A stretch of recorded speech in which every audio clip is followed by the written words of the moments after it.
After swapping careers with Kobe and James, a third year Kobe had already reached the Eastern Conference Finals twice. In Game 3 of the 2006 ECF, he cold-bloodedly hit a game-winning three-pointer to eliminate the Heat and save the Cavaliers. Trailing 0-2 initially, they fiercely rallied to win 3 straight games and seize the series lead. Just as the Heat faced elimination, the aging O'Neal gave everything he had. In Game 6, he resembled his peak Magic days, playing only 27 minutes while putting up a monstrous stat line of 22 plus 10 plus 6 assists, 3 steals, and 3 blocks. Teaming up with Wade and others, he locked down both Kobe and Ilgauskas with tenacious defense, extending the series back to their home court. Facing a do-or-die game on the road, the Cavaliers players couldn't help but feel tense and anxious. To boost morale, Kobe and Big Z opened the game with explosive dunks, instantly electrifying the team's energy. On subsequent possessions, Kobe continued to attack relentlessly, showing no hint of fear despite O'Neal's emphatic block on one play, immediately responding with a damaging three-pointer. His fiery offensive play even made Riley wary, prompting him to call a quick timeout to disrupt Kobe's rhythm. By then, however, the Cavaliers had forged an unstoppable will to win.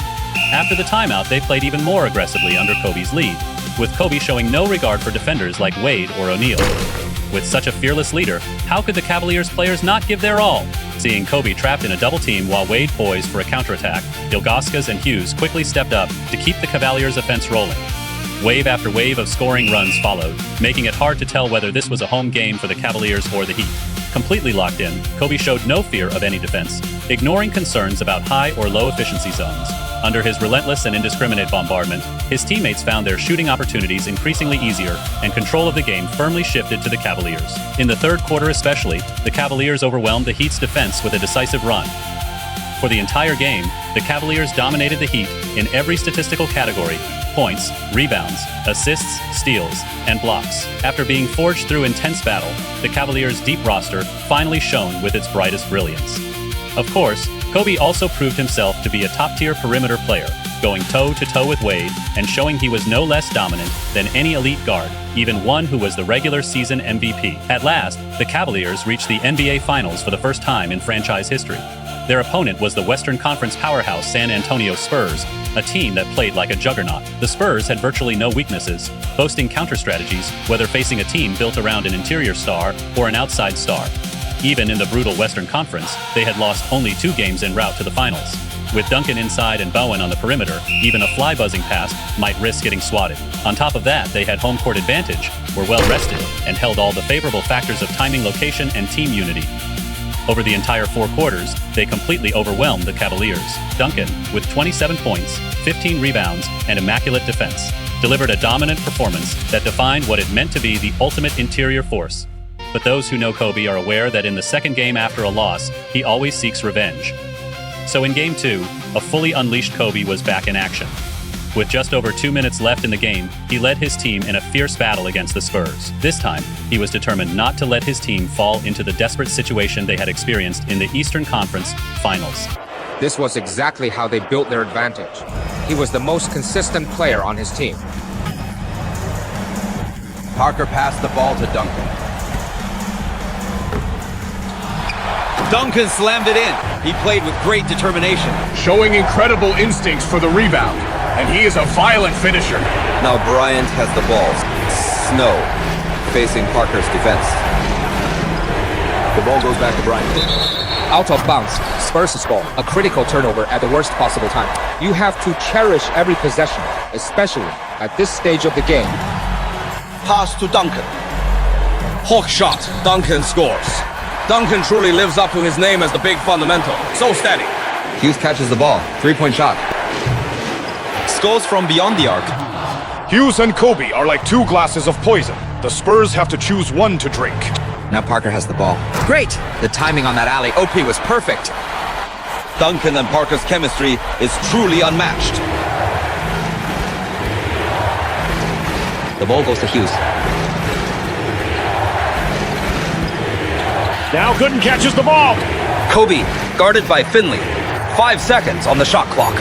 Kobe drives to the paint, and the referee blows the whistle. He was fouled on the shot. He'll get 2 free throws. The referee called the foul on Michael Finley.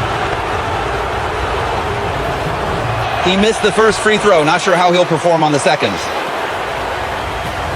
He made the second. The Cavaliers now lead by 4 points. After Kobe went 1 of 2 from the line, the Cavaliers held a lead of more than 1 possession. For the Spurs to win, they needed to score quickly while also hoping the Cavaliers would miss free throws. Unfortunately, they failed on both counts. In the end, the Cavaliers surprisingly snatched a victory on the Spurs' home court. It seems that without resorting to some serious measures, it's really hard to subdue this young man Kobe, who is skilled in all kinds of techniques. So in Game 3, the Spurs came out with high intensity from the start, catching the Cavaliers off guard with an 11-1 run and maintained absolute dominance throughout the entire game. With just over 4 minutes left, they still led the Cavaliers by 10 points. The Cavaliers grabbed the rebound, and the ball went to Kobe.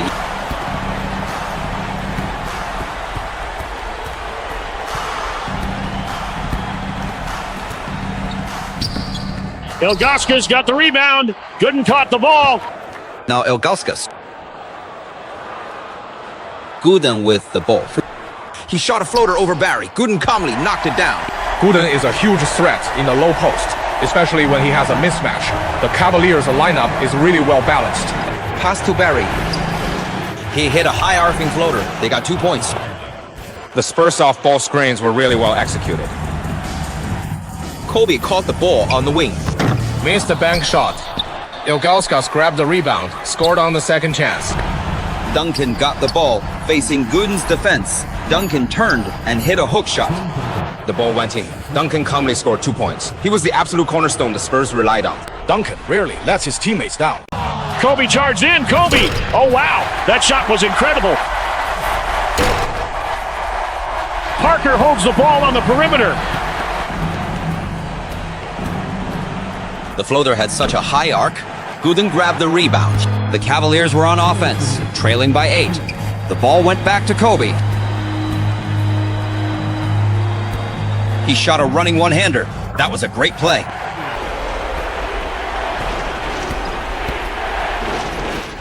He hit a three-pointer. Ilgauskas grabbed the rebound. Now, Kobe had the ball. Kobe was fouled on his shot, earning 2 free throws. He missed the first one, a bit unfortunate. He successfully made the second, cutting the deficit to 5 points. The shot clock showed 6 seconds. Ilgauskas secured the rebound. Kobe caught the ball, drove to the paint, and scored. He showed no hesitation in the clutch. From this point on, every shot they take is crucial. That is right. They have to play tougher defense and find ways to get more scores. Parker has the ball, and he scores. Next, it was a test of the Cavaliers' mental toughness.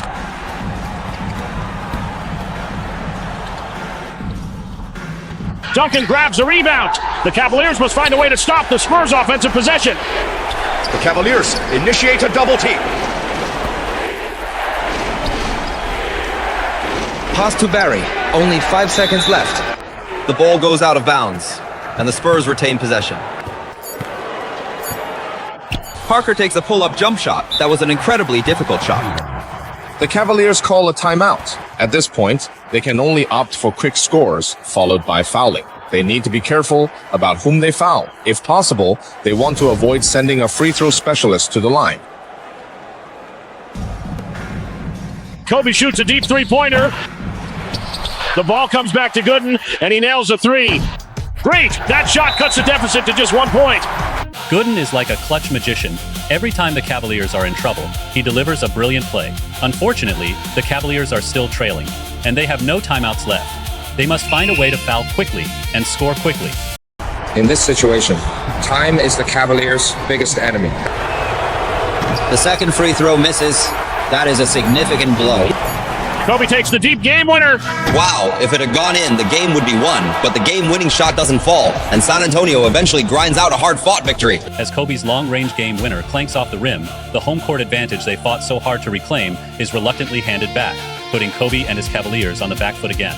Fortunately, bouncing back after a loss has almost become their trademark. In Game 4, they displayed defensive intensity comparable to Game 7 of the Eastern Conference Finals, sealing the victory by halftime and pressing the attack in the fourth quarter, completely dismantling the Spurs in one go. In this game, the Cavaliers not only showcased their terrifying roster depth, but also forced the Spurs to recalibrate their mindset and take them seriously.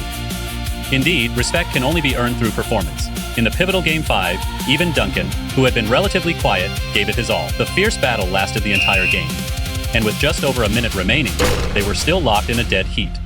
Pass to the post. Duncan facing Gooden's defense. Duncan's shot misses. That is Snow. The ball goes to Hughes. Kobe on the perimeter. Hughes catches the ball, guarded by Ginobili. Kobe is double teamed and forces a shot. That was a decisive move. The first free throw misses. That is actually a significant blow for them. He makes the second, going 1 for 2 from the line. That shot ties the game. After Kobe made only one of 2 free throws, the game was tied, and the tension escalated. However, when it mattered most, the aggressive drives of 2 superstar closers, Ginobili and Kobe, both came up empty, and the game entered its true decisive moment. Ginobili has the ball. The Spurs lead by as many as 10 points. The ball goes to Parker. Passes it inside. Duncan catches it and scores. Duncan easily converted a reverse layup, pushing the Cavaliers to the brink once again. Could they find a way to survive? We'll continue to watch after the timeout. Kobe was forced into a tough shot. Oh, wow, he missed it. San Antonio ultimately grinded out a hard-fought victory. Kobe's missed game winner wiped out all of the Cavaliers' efforts for the entire game and left them with absolutely no margin for error. To save the Cavaliers, he had to deliver a redemption performance in Game 6. Fortunately, as the young leader of the team, Kobe has always been well loved by his teammates. Everyone in the Cavaliers organization has witnessed and remembered Kobe's hard work and dedication over the past 3 years. There was no way they would let their leader bear all the burden alone while they stood by idly. So, in this crucial game, the Cavaliers players, who had been asked only to do what they do best, became the strongest support behind Kobe. Working together as a team, the Cavaliers crushed the Spurs by as many as 24 points, giving Kobe enough energy left for a decisive Game 7. After a full season of fierce battles, glory was within reach. Would they achieve a perfect finish, or would it all come to nothing? In the final 5 minutes, let's watch with bated breath. Here is Hughes. His teammate sets a screen. He drives to the basket and scores. The game is tied. Even with a big man defending him, he isn't affected. The ball goes to Duncan. That is his 8th field goal on only 10 attempts. Duncan's post-up offense is incredibly reliable. He is always a major weapon that is difficult for the Cavaliers to contain. On the perimeter, Kobe. Duncan grabs the rebound. Parker is on the perimeter. Nestorovic. Duncan facing Ilgauskas' defense. 6 seconds left on the shot clock. Duncan turns and fires a fadeaway jumper, but misses. The ball goes to Snow. Kobe.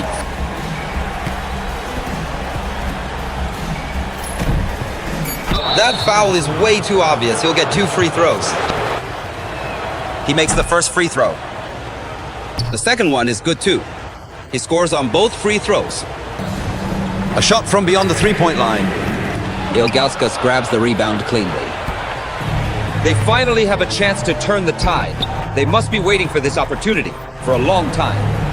Kobe drives to the basket and throws down a two-handed dunk. That dunk is full of power. Absolutely ferocious. Duncan's on the perimeter.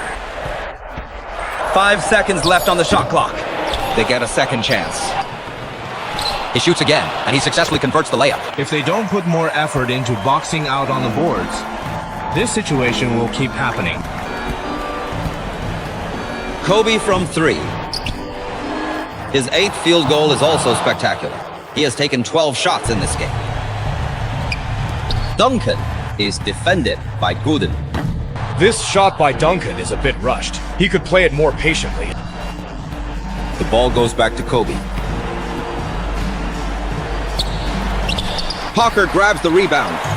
The ball is in the Spurs' hands.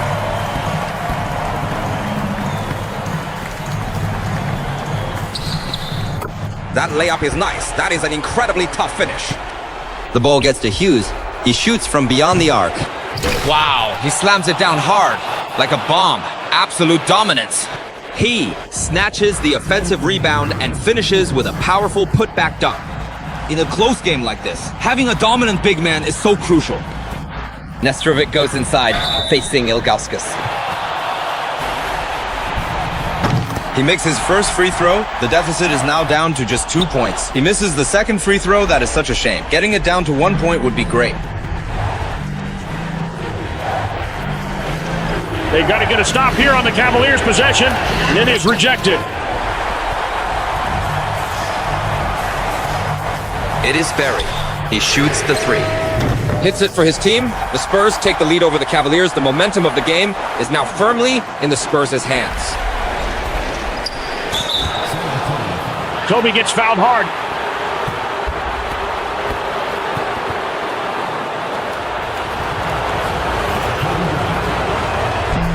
He makes the first free throw. This shot ties the game. He makes both free throws, putting their team ahead on the scoreboard. Ginbilly on the perimeter, passes it inside, and it is intercepted by Gooden. Here he comes. Hughes is on the fast break. Hughes takes flight. This two-handed jam gets everyone fired up. That play is explosive. These young guys on the Cavaliers, every single one of them can score and defend. Their roster is really unmatched in the East, and maybe only the Spurs in the entire league can effectively contain them. Oh man, how can Duncan make a turnover like that? Parker gets it back. Great shot. Three-pointer. Brown calls a timeout. Kobe is ready to take over the game. Kobe drives into the paint and scores. Kobe is truly reliable in these clutch moments. Pass to the post. Duncan with a floater. The Cavaliers grab the rebound. On the next possession, both teams have to be fully locked in. That is right. Time is running out. Kobe shoots from beyond the three-point line. Drills the three. So tough. The Cavaliers are getting closer and closer to the first championship trophy in franchise history. Passes inside. Duncan lays it in. Scores easily. The Spurs are closing the gap quickly. They need to hurry and employ the foul strategy. They intentionally foul Snow. He makes the first free throw. Now he leads by 4 points. He misses the second, and time is running out for them. There's no doubt that they desperately need to score now. A turnover. Parker actually made a turnover. In this critical moment of life and death, Parker had a fatal turnover. Big Z reacted quickly and completed the steal, and the outcome of the game was thus sealed. The final whistle blew, and Kobe stood at the center of the court, his jersey from the 03 generation soaked through with sweat. At just 21 years old, only in his third season, he was no longer the teenager who had to look up to superstars. Facing the formidable O'Neal-Wade duo in the Eastern Conference Finals, he battled through 7 grueling games, using the most Kobe-like methods, cold-blooded clutch plays and suffocating defense to topple the Heat. In the finals against the seasoned and steady GDP Spurs, another game 7 awaited, and he transformed into an indomitable warrior, burning himself out on both ends of the floor. With an iron will and exquisite skill, he tore through the silver and black fortress. At this moment, he was no longer a rising star with potential, but a championship leader who had personally strangled a dynasty and crowned himself a legend. The banner of the 03 generation was raised by his own hands, shining with a uniquely brilliant light. Even more terrifying, he and his Cavaliers team were evolving in the most ferocious way possible. By the 06-07 season, his overall rating had soared to a staggering 97, and with impeccable individual performances and undeniable leadership, he emphatically claimed the regular season MVP. In an even more dominant fashion, he crossed paths with the Spurs again in the finals. However, unlike the grueling 7-game wars of the 06 Eastern Conference Finals and Finals, the 07 Eastern Conference semifinals saw Kobe sprain his left knee, putting the Cavaliers in a 1-2 hole in the conference finals. Once he returned fully healthy, starting from Game 4, he put up 43 plus 4 plus 10, 21 plus 7 plus 9, 16 plus 6 plus 9, and 23 plus 9 plus 7, showcasing a versatility that was a far cry from his past self. Moreover, his teammates' game temperament and experience were far superior to the previous season. So when they faced the Spurs again, they flipped the script on the 06 season's grind, sweeping the Spurs in just 5 games with a gentleman's sweep to claim back-to-back championships. Could they build the first three-peat dynasty of the post-Jordan era? As for James, now with the Lakers, when will he revive that storied franchise? Folks, if you want to know what happens next, stay tuned for the next chapter.